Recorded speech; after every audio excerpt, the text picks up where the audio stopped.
Hello friends, இன்னைக்கு evening ஸ்நாக்ஸுக்கு என்னடா செய்யலான்னு சொல்லி யோசிச்சுட்டு இருக்கும்போது உளுந்த வடை செய்யலான்னு சொல்லிட்டு உளுந்து ஒரு டம்ளர் காலையிலே ஊற வச்சு எடுத்துட்டாங்க. ஒரு 1.5 மணி நேரம் நல்லா உளுந்து ஊறினோடனே தண்ணி ஊற்றாமல் கிரைண்டரில் நல்லா அரைச்சி எடுத்துக்கிட்டாச்சு.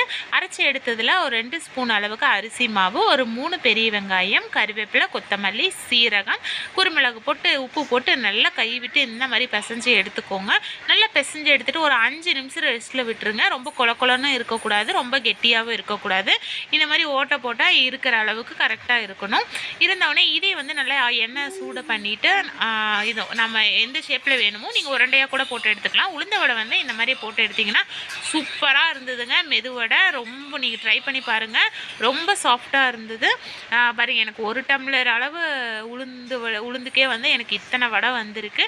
நீங்களும் ட்ரை பண்ணி பாருங்கள். யாரெல்லாம் இந்த மாதிரி உளுந்த வடை கடையில் வெளியே கொடுத்து வாங்கியிருக்கீங்கன்னு எனக்கு கமெண்ட் பண்ண மறந்துடாதீங்க. தேங்க்யூ.